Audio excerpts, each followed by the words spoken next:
Chicos, ¿qué tal? ¿Cómo están? Buenas tardes. Hoy día vamos a hablar acerca de un capítulo muy importante, un capítulo rentable, un capítulo que en el ENAM definitivamente son un promedio de 8 preguntas que van a venir sí o sí. Es importante saber que las bases de la cardiología en los banqueos que vayan a hacer en fase 2 y fase 3 se cimenten esto, ¿no? En toda la fase 1. Como siempre les decimos en el ENAM, el éxito está en dominar la fase 1. ¿Okay? Si ustedes terminan la fase 1, se los van a llevar de encuentro cualquiera, definitivamente. Cuando ya banqueas de fase 2, fase 3, no es tan efectivo. Es solo hacer banqueo de fase 2, fase 3 para poder obtener una muy buena nota, ¿no? Ustedes el objetivo que siempre les digo es, tienen que estar sobre 170, aspiren a 170, ¿okay? Si están entre más de 150, ya es un inicio, ¿no? Mayor de 150 es un inicio, entre 151 y 170 es como que ahí van a estar entre los primeros, y más de 170 se hacen el ranking, ¿no? O sea, ese es el puntaje, ¿no? No todos están más de 170 el día que den el ENAM. Entonces pónganse de meta pasar de los 170 en los simulacros, ¿okay? Ese va a ser un objetivo muy importante, y por eso es que hay que acentuar, hay que mirar con detalle cuáles son las cosas que hay que tomar en cuenta con respecto a cada curso, ¿no? A la rentabilidad de cada curso.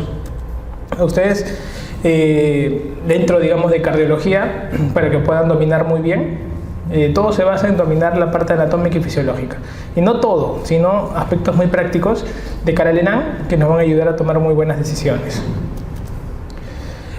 Como siempre les comento, el corazón tiene dos cosas, ¿no? Hace dos cosas: hace una parte hemodinámica y tiene una parte eléctrica, ¿no?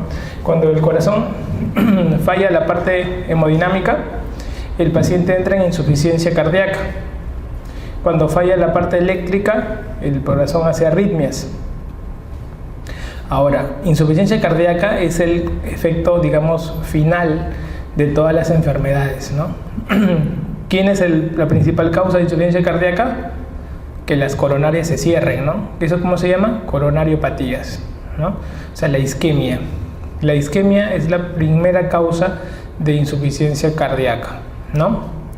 La segunda causa de insuficiencia, digamos, cardíaca que va a haber es la hipertensión arterial, ¿no?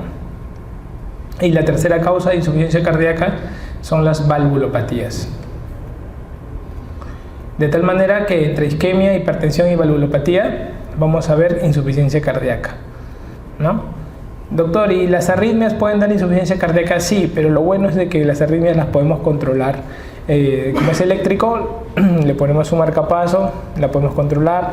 Puede ser que tengamos que dar un fármaco porque es muy acelerada el corazón, también se le va a dar, ¿no? Entonces al final el corazón debuta con una parte hemodinámica y con una parte eléctrica, ¿no? Son, digamos, los dos lados de daño que puede haber en un corazón.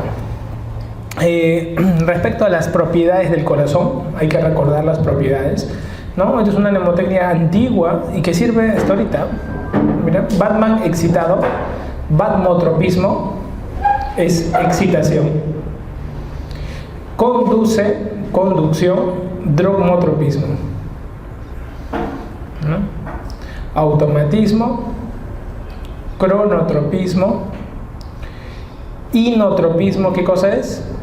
Contracción, ¿no? Y relajación es la luminiscencia. De tal manera que vamos a tener 1, 2, 3, 4, 5, 6 propiedades del corazón. Las propiedades se pueden observar en su máxima dimensión cuando el corazón se lo saca del cuerpo, ¿no?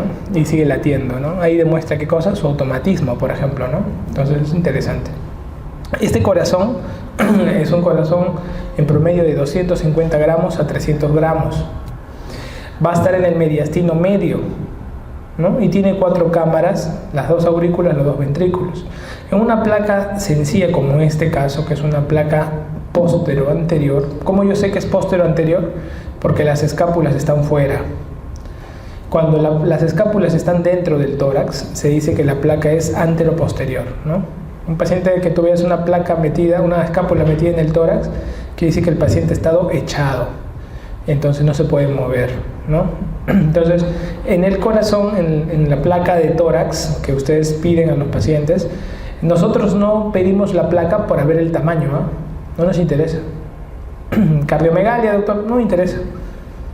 Si yo quiero ver tamaño en un corazón, lo que me interesa es la ecocardiografía. La ecocardiografía me va a estudiar muy bien todos los tamaños de cada cámara, auricular o ventricular. Entonces, ¿para qué pido una placa, doctor? ¿El índice cardíaco no sale con placa? Sí, pero ¿qué no me sirve el índice cardíaco? Entonces, ¿qué importa una placa en un paciente cardíaco? Importa el pulmón, si está congestionado o no está congestionado. ¿Ok? Entonces, eso es lo que importa en una placa de tórax TENSIA. Antiguamente, antes del año 2000, pues no se importaba conocer los bordes, ¿no? Borde derecho, aurícula derecha, vena cava, era semiológico. ¿No? Borde izquierdo, el API, ¿no? Aorta, pulmonar, acuérdate de Kenji, API. Aorta, pulmonar y aurícula izquierda. ¿Ok? Y el ventrículo izquierdo, que es el que se notaba como este borde. Entonces, una pregunta, si nos hicieran así, una placa frontal, ¿qué parte del corazón generalmente no se ve en el borde? El ventrículo derecho. No se ve el ventrículo derecho, se ve la aurícula derecha, se ve la aurícula izquierda, se ve el ventrículo izquierdo, pero no se ve el ventrículo derecho, si te das cuenta, porque el ventrículo derecho está en el piso, está encima del diafragma.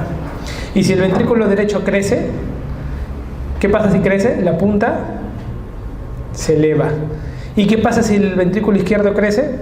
La punta se deprime, ¿no? Entonces es una forma de mirarlo. El corazón funciona porque tiene unas coronarias. Tiene coronaria derechas y tiene coronaria izquierda. Pregunta para ustedes: ¿cuál es la coronaria más importante, la derecha o la izquierda? Así de simple vista, ¿qué me responderían? No, doctor, la coronaria más importante, doctor, es la izquierda porque ahí dan más los infartos. Ah, ya, o sea, por algo debe ser importante entonces la izquierda. Entonces, si nos preguntaran la coronaria derecha, ¿sabes cómo va a ir la pregunta en el ENAM? La coronaria derecha es la coronaria de entre las dos, la que más irriga el sistema eléctrico. Es la que irriga más el nodo sinusal, es la que irriga más el nodo auriculoventricular. Entonces, si la coronaria derecha se cierra, ¿cómo debuta el paciente? Debuta con arritmias. ¿Por qué? Porque es la coronaria que irriga más el sistema de conducción. Entonces el paciente debuta como arritmias. Ajá, ¿qué les dije acá al inicio? Corazón AC, eléctrico y hemodinámico. ¿Qué pasa si se lesiona la coronaria izquierda? La coronaria izquierda es importante porque irriga el mayor volumen muscular cardíaco. Por lo tanto, si se afecta, ¿cómo debuta el paciente? Con insuficiencia cardíaca. Entonces, la coronaria izquierda es más hemodinámica y la coronaria derecha es más eléctrica. Y eso es facilito, ¿eh? Viene un infarto al consultorio, a la emergencia, y si tiene arritmias, yo voy a sospechar de que la afectación es coronaria derecha. Y si tiene de frente, está con un shock cardiogénico, la bomba no funciona y toda la sangre se ha quedado en el pulmón, yo voy a sospechar de que puede ser una coronaria izquierda afectada. Ahora, la derecha le van a preguntar siempre como derecha, pero la derecha es así, da la vuelta al corazón entre la aurícula y el ventrículo, y en la parte posterior baja entre los dos ventrículos, se llama descendente posterior. La pregunta de descendente posterior que les van a hacer es ¿qué es la arteria de la dominancia, ¿no? Se dice que ¿dónde nace más la descendente posterior? En el 80% nace más en la coronaria derecha. Quiere decir que hay dominancia derecha, porque hablan de descendente posterior. La coronaria izquierda, como va a irrigar más músculo, tiene dos arterias bien importantes.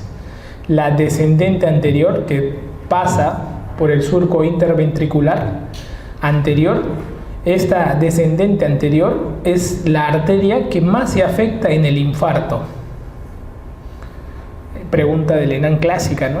Otros nombres: chapas, interventricular anterior. La arteria del surco importante. ¿Alguna vez han escuchado eso? Nunca he escuchado eso, pero te lo preguntan. Entonces, la descendente anterior es una arteria importantísima. Y tan importante esa arteria descendente anterior que cuando tú te haces el serum y se muere un paciente, tú tienes que hacer la necropsia. Y una buena necropsia tiene que abrir las 3 cavidades. Si lo exhuman al pata y tú no le has abierto ni el cráneo, ni el tórax, ni el abdomen, y es una muerte violenta, te van a llamar a ti a testigar. ¿Por qué? Usted ha hecho certificado que ha muerto de embolia pulmonar. No, doctor, es que clínicamente... No. Usted, si es necropsia, ¿por qué dice que es embolia? No, pero es que yo soy médico especialista de 3er año. No me interesa, señor, pero usted cuando era serumista, usted le dio el certificado médico. Y ese paciente más completo que la pata, nadie lo ha abierto. Entonces, aunque sea por fin, te abre el cráneo, el tórax y el abdomen. Y cuando abren el tórax, sacan el corazón y lo parten en la mitad. Y miran el septo intraventricular para ver si hay infarto antiguo o ha habido muerte por infarto, que es uno de los 5 tipos de infarto que vamos a ver, es esa, la muerte súbita, el tipo 3, ¿ya? Entonces la descendente anterior te la van a preguntar. La otra rama importante del coronario izquierda es la circunfleja, ¿no? Mientras uno se va por adelante, la otra le da vuelta entre la aurícula y el ventrículo, ¿no? Entonces, ¿por qué es importante para ustedes entender el proceso de cómo una arteria se cierra? Porque en el ENAM nos preguntan infarto, es el tema que más nos preguntan. Entonces hay que dominar todo, desde el inicio hasta el proceso clínico, qué pastilla le vamos a dar, todo ese tema, ¿no? Muy bien. En la parte eléctrica solo quiero que entiendan el nodo sinusal, que el nodo sinusal está detrás de la vena cava superior, y del nodo sinusal al nodo auriculoventricular vienen 3 haces que los comunican. El haz que da por el lado izquierdo le llaman el haz de Bachmann, ¿no? Es el único que cruza la aurícula izquierda y luego retorna. Luego tienes el de Beckenbach y del Torel, ¿no? Torel y Beckenbach, ya, bueno. Quiero que se den cuenta de esto, chicos. El nodo auriculoventricular está antes de esto, que es un tejido fibroso. ¿Cómo se llama ese tejido fibroso? El trígono fibroso. Ese tejido fibroso, ¿saben por qué es importante, muchachos? Porque hace que la aurícula no se comunique con el ventrículo. Y al no comunicarse, la electricidad no pasa de los músculos auriculares, no pasa a los músculos ventriculares. Entonces la única forma que se comunique la aurícula y el ventrículo es a través de ¿quién? De esto. ¿Cómo se llama esto? El haz de His. El haz de His es la única vía que comunica aurículas y ventrículos. Entonces, cuando yo tengo una arritmia, una taquiarritmia, por ejemplo, que se origina acá arriba en la aurícula, yo le voy a decir que es una taquiarritmia supraventricular. ¿Por qué? Porque se origina arriba del trígono fibroso. Todo lo que se origina arriba del trígono fibroso se llama supraventricular. Y todo lo que se origine debajo se llama ventricular. Entonces, si pregunta, una arritmia se origina en el nodo y da vueltas y da vueltas y da vueltas, la descarga será una supraventricular también, ¿no? Entonces, eso es importante. Pregunta, ¿a quién le debes tener miedo? ¿A los que están supraventriculares o los ventriculares? Yo le tengo miedo a los ventriculares. ¿Sabes por qué? Por una sola razón. El principal freno de una arritmia, una taquiarritmia, está en el nodo AB. Entonces, si se origina por cualquier lugar de aquí, yo estimulo el nodo y lo bloqueo. Ya no llega el impulso al ventrículo y permite que el ventrículo se llene bien de sangre. En cambio, si la taquicardia se origina en el ventrículo, ¿quién lo va a frenar? Por eso es que las taquicardias ventriculares pueden hacer fibrilación ventricular y se muere. En cambio, las taquicardias supraventriculares se pueden frenar. Entonces, a nivel del nodo, ¿cuál es el nervio que permite frenar? El nervio vago. El vago permite frenar a nivel del nodo. De tal manera que las taquiarritmias pueden ser frenadas a nivel del nodo auriculoventricular. Y chicos, ustedes si quieren hacer una maniobra vagal, ¿qué harían? ¿Qué hacen ustedes en una emergencia? Si el paciente viene, por ejemplo, con una taquiarritmia así, ¿no? De 180, ¿no? ¿Qué harían? ¿Qué haría usted, doctora?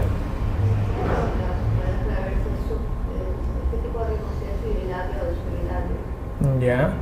Y si es desfibrilable, Ya, si es desfibrilable. Entonces la doctora dice, voy a ver el tipo de ritmo para ver si es desfibrilable o no es desfibrilable. Ojo, con el concepto.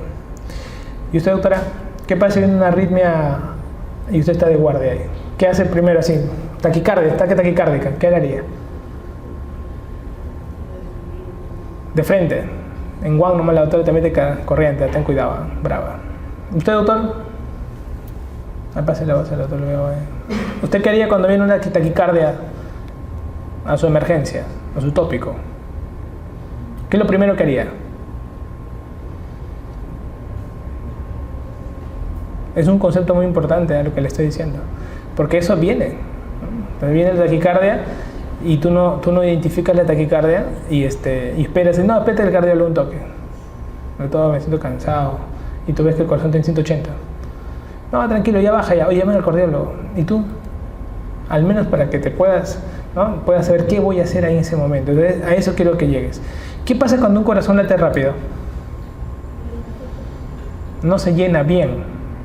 Y como no se llena bien, bota menos cantidad de sangre. Entonces el cerebro detecta eso y el paciente siente mareos.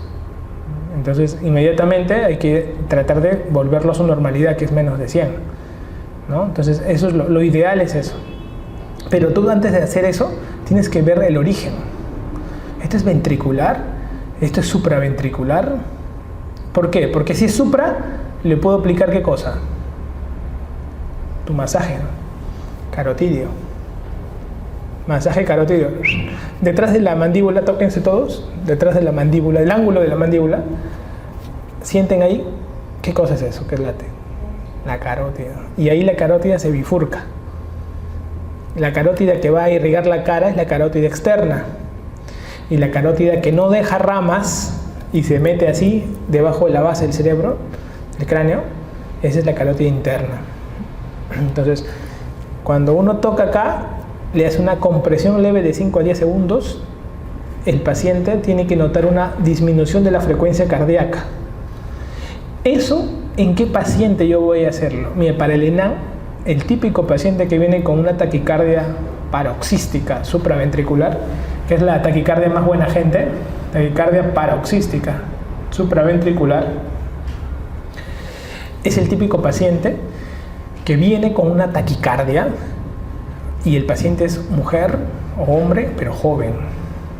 Generalmente, la mayoría de veces ha pasado una noche de excesos, ha tomado hasta las 5 de la mañana, ¿no? La gente el lunes, después del examen de residentado, la gente va a venir con taquicardias paroxísticas a los hospitales, por ejemplo. Entonces, y no es por eso está enfermo tu corazón, nada, había una excitabilidad normal del corazón y comienza una arritmia brutal. Entonces el paciente, típicamente, esto es lo que más van a preguntarle, el paciente puede ser que no tenga onda P y los confunde a todos. ¿Por qué? ¿Quién es el que no tiene onda P? ¿Qué arritmia no tiene onda P? La fibrilación auricular, entonces lo confunde pues. Pero la fibrilación tú la tienes que sospechar en un paciente con daño cardíaco, probablemente, paciente mayor entonces. En el caso clínico, si comienza paciente joven, tiene pinta de taquicardia paroxística. Si no tiene onda P, tiene pinta de taquicardia. ¿Qué lo diferencia entonces a la taquicardia paroxística de la FA? ¿Qué creen? El ritmo. La taquicardia paroxística es rítmica. Tiene ritmo. En cambio, la FA no tiene ritmo, es así, es arrítmica, pues.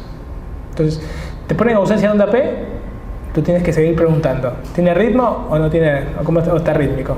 Si está rítmico, FA. Si está rítmico, puede ser un TPCB. Y típico paciente TPCB, joven, corazón sano. Típico paciente de fibrilación auricular, paciente mayor. Hipertenso, diabético, o sea, te ponen el caso clínico así en el ENAM para no, digamos, hacer que te confundas. Entonces, es importante cuando vemos arritmias este origen. Ahora, mira, va bajando el GIS y se divide en una rama derecha y en una rama izquierda. La rama izquierda, si tiene más músculo, va a tener más rama, ¿no? Anterior y posterior. Por eso es que la rama izquierda se divide en anterior y posterior. En cambio, la derecha solo tiene una, la derecha. Y luego vienen unas fibras subendocárdicas. Esas fibras subendocárdicas son las fibras de Purkinje. Las fibras de Purkinje tienen una gran velocidad de propagación. Si tú, por ejemplo, ves cómo descarga una fibra de Purkinje, más o menos descarga, tú sacas más o menos de acuerdo a la frecuencia los lugares de descarga, ¿no? Si yo veo, por ejemplo, 100 latidos por minuto, yo digo que el origen es sinusal, del nodo sinusal, que es el que manda, ¿no? Si yo veo, por ejemplo, 45 latidos, puede ser que haya un nodo aurículo-ventricular que está mandando la frecuencia, porque él manda de 40 a 60. Si yo veo que está con menos de 40, que eso no es compatible con la vida, la fibra de Purkinje toma la batuta. Entonces, cuando te preguntan, ¿no? Si falla el primer sistema de comando de electricidad en el corazón, que es el nodo sinusal, ¿quién toma la batuta? El nodo AB, ¿no? Y la fibra de Purkinje, pese a que es una rama, está en el subendocardio, es una de las más veloces. Su velocidad de electricidad es potente, por eso es que la ponen debajo del endocardio. Entonces, es importantísimo saber la velocidad de propagación tan rápida, la más rápida de las fibras de Purkinje. La frecuencia de descarga es lenta, 38 latidos, pero lo compensa su velocidad de propagación, va a una velocidad tremenda. Y con eso puede estimular el músculo cardíaco. ¿Ok? Entonces miren aquí el potencial de acción. ¿Qué es el potencial de acción? El potencial de acción es el lenguaje con el que hablan las células especializadas. El nervio, la célula muscular esquelética, la célula especializada cardíaca. La célula especializada cardíaca, chicos, estas células del tejido especial, ¿qué cosas son? ¿Nervios o son músculos? ¿Qué son? Son músculo cardíaco especializado. ¿Ok? Pero se comporta como nervio y la gente lo confunde como nervio, ¿no? Entonces, ¿qué otro concepto, doctor, me debo llevar de esta lámina? Que el corazón tiene tendencia a la taquicardia. El corazón, ¿por qué tiene tendencia, doctor? Porque todo el corazón está lleno de receptores beta en todo el músculo. Y los receptores beta tienden a la taquicardia, los beta 1 sobre todo, que son cardíacos. Cuando tú te enamoras, entonces bradicardia o taqui. Taqui, ¿no? Ves la chica que te gusta o el chico que te gusta, el toque. ¿Por qué? Porque el corazón tiene receptores beta en todo el músculo. En cambio, a nivel del nodo, solamente tenemos los frenadores. Aquí hay receptores colinérgicos y por eso que ahí activa y trabaja los nervios como el vago. Entonces es importantísimo. Predomina el corazón, entonces tiene tendencia a la taquicardia. Por eso es que los fármacos que sirven para mejorar la sobrevida son los beta bloqueantes, porque son los que más van a cubrir todo ese efecto de gasto de energía que hace el corazón. Entonces los beta bloqueantes van a servir muchísimo. ¿Ok? Dentro de los potenciales de acción, este es un potencial de acción de un sistema muscular, miren la forma, y este es de un sistema especializado. ¿Qué nos importa? Las fases, para que entiendas cómo funciona el corazón por dentro. En la fase 0 es la fase, mira, el corazón normalmente está en cargas negativas. Es negativo su estado basal. Pero se puede hacer positivo si ingresa algo positivo, que es el sodio. Y eso ingresa en la fase 0. Ingresa sodio y luego hay una fase 1. En la fase 1 tú botas potasio. En realidad vas a botar potasio todo el tiempo. Y en la fase 2 hay una meseta. ¿Por qué? Porque botas positivo y metes positivo. meto calcio y boto potasio, porque potasio es lo que más abunda dentro de una célula y es lo que vas a estar botando más. Y en la fase 3 continúas botando potasio. Y en la fase 4, qué interesante chicos, mírenlo, todo lo que se había metido de sodio en la fase 0 se bota acá.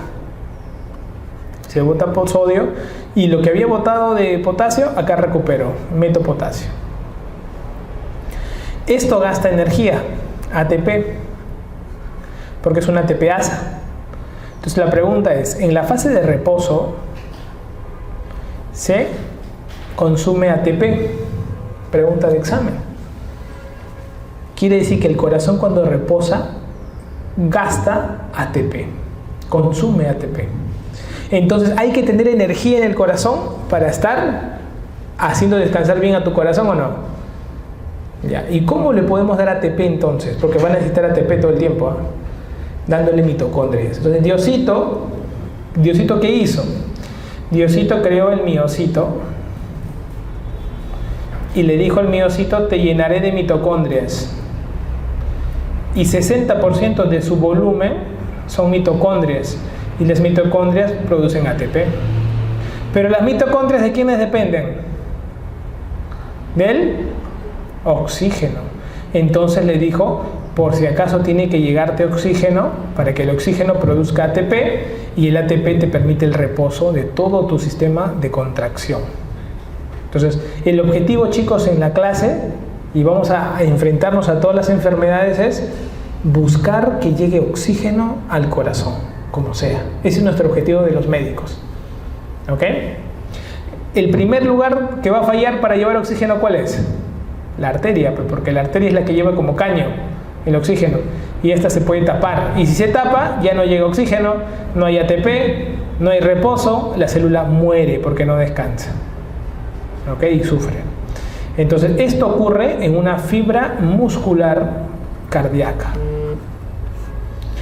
Y esto de acá ocurre en una fibra eléctrica especializada, o sea, una muscular especializada.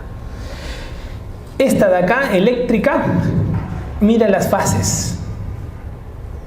En primer lugar, la fase 4, ¿en qué quedamos? ¿Qué cosa era? Reposo, ¿no? Ya, chequea acá. Chequea la fase 4. ¿Cómo está? ¿Está echadita o está media parada? Está media parada, ¿no? O sea, hay un ángulo acá. ¿Eso cómo se llama? Prepotencial de acción. Quiere decir que el tejido especializado del corazón, en estado de reposo, ya está haciendo algo ya. Eso se llama automatismo. Se excita solo, no cumple el verdadero reposo. Es una célula especializada. Y luego que llega a un nivel umbral, ¡pum!, descarga el potencial de acción. Entonces, fase 4, prepotencial de acción. Fase 0, ingresa calcio. A diferencia del otro lado, aquí ingresa calcio. ¿Por qué es importante entonces el calcio? Ten cuidado con el calcio iónico. Cuando ustedes piden AGA y ven el calcio de ahí, eso mide casi calcio iónico, calcio libre. Ese calcio es importante para que el corazón no tenga arritmias asociadas a cualquier enfermedad. Y ese calcio sirve para esto, para mantener un estado de automatismo normal del corazón. Y luego viene la fase 3, que botas potasio. Chicos, ¿qué fases faltan? Eso te preguntan en el examen. ¿Cuáles son las fases que faltan en el tejido especializado? 1 y 2. Esas no vas a encontrar ahí. ¿Ok? Chicos, miren, cuando hay un estímulo simpático, el ángulo crece. Cuando hay un estímulo simpático, el ángulo crece. Y cuando hay un estudio parasimpático, el ángulo cae. Por eso es que cuando hay simpático, al levantar el palito, tiene más rápido el impulso, taquicardia. En cambio, cuando tú lo bajas el palito, el impulso es más lento, bradicardia. Por eso parasimpático es bradicardia y simpático es taquicardia. Acuérdense de estas fases cuando veamos antiarrítmicos. Dentro del músculo cardíaco, solo quiero que te acuerdes esto. ¿Cuál es la unidad estructural del músculo cardíaco? O en realidad de cualquier tejido muscular. Sarcómera. Pregunta clásica. La sarcómera está entre dos bandas Z. La sarcómera está producida por dos elementos importantes. La miosina, que es este gordo grande que tú ves acá. La miosina es pesada y la actina es flaquita. Acuérdate, miosina M de músculo, o sea, se le ve así con sus dos musculazos, para que te acuerdes. El movimiento entre actina y miosina hace que el músculo se acorte y se contraiga. Entonces, tiene que haber una cosa acá que la separe, porque la actina, chicos, la actina no puede ver a la miosina. Si la mira, la toca y ¡bum! Tienes que poner a una barrera. ¿Qué barrera es esa? Le pones como una cuerda y la cuerda tiene como unas perlas para que no se toquen. La cuerda es la tropomiosina. La cuerda. Y estas perlas que ven acá se llaman troponinas. Y en las troponinas, si tú las sacas a las troponinas acá y lo abres así grande, vas a ver que hay tres partes: troponina T, troponina I y troponina C. El calcio se une a la troponina C. Y cuando el calcio se une a la troponina C, automáticamente la tropomiosina se sale, se mueve y deja frente a frente actina con miosina y se procede a la contracción. Y van a estar fijas, fijas, no se relajan, fijas están completamente. ¿Te acuerdas cuando tú haces ejercicio y de ahí haces un movimiento raro en tu pierna y ¡pum!, te agarra un calambre brutal? Es una contracción sostenida. ¿Qué ocurre? Que están enganchadas pues la actina con la miosina. ¿Cómo la desenganchas? Tienes que volver a la tropomiosina aquí. Y para eso tienes que soltar el calcio. ¿Y quién te ayuda a soltar el calcio? ATP. La miosina, como es la más grande y gorda, tiene la ATPasa. Y la miosina se cataliza con el ATP y suelta la actina. Pregunta: ¿por qué se relaja el músculo? ¿Gracias a quién? Al ATP.